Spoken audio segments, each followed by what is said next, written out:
Does your family love chicken as much as mine does? Well, here is another easy recipe that you're going to love. It has a secret ingredient, and it's salsa. Homemade salsa, that is. And these are two different ways that I like to plate it. Should do like your hair. Here's my husband encouraging me, let my hair down. And I'm showcasing my favorite apron that my amazing friend gave me and had custom made for me. And we're going to make this as easy as possible. I froze these beans, homemade beans that I made. Now they're fully defrosted. Let me show you what I do in my pan before I add them and fry them. I add the desired amount of olive oil to this. You can add serrano chile or a jalapeno to flavor that oil. Leave it in there for about a minute or two. Let that oil get flavor. Add your beans and mash them up for about 3 to 4 minutes. Doesn't take that long till they get nice and warm. Chop up your chicken. I made a recipe card so you could see all the ingredients that I just used. It's been on the medium for my chicken. Low heat for about 15 to 20 minutes with the seasonings I just showed you. And look at these delicious beans. They are ready to go. And here comes the secret part for your chicken, the homemade salsa. If you want to know how to make it, click on the link at the end of this video and I'll show you step by step how to make this amazing salsa. Now you can see that the water has completely evaporated, or the moisture, after I removed the lid.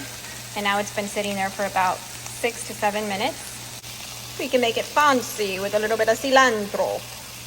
And now let's slowly add our salsa.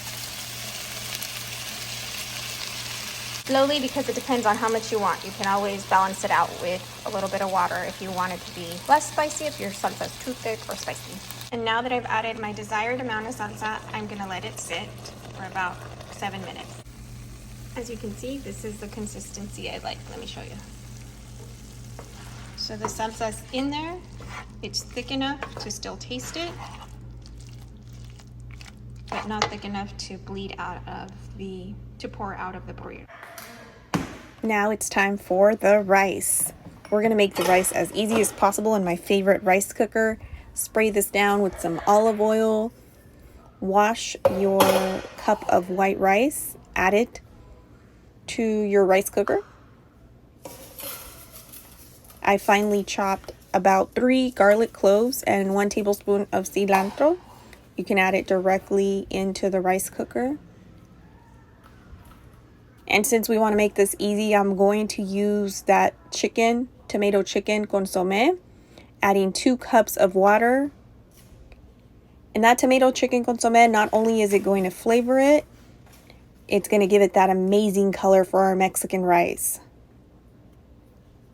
Then I'm going to set this rice cooker to steam for about 13 to 14 minutes. Add my flavor of God before I do that. And it's the garlic one.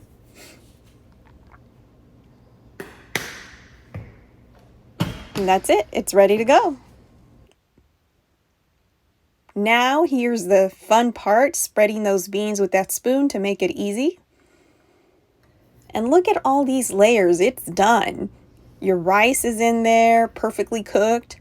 Your chicken, and look at my wrapping. Check out my wrapping technique. This is how I wrap in the kitchen. And the reason I do these videos is because I forget what I did and I want to remember. So I watch a lot of these videos because I forget. Look, you can plate it different ways. You can plate it as a burrito. Ooh, that looks yummy.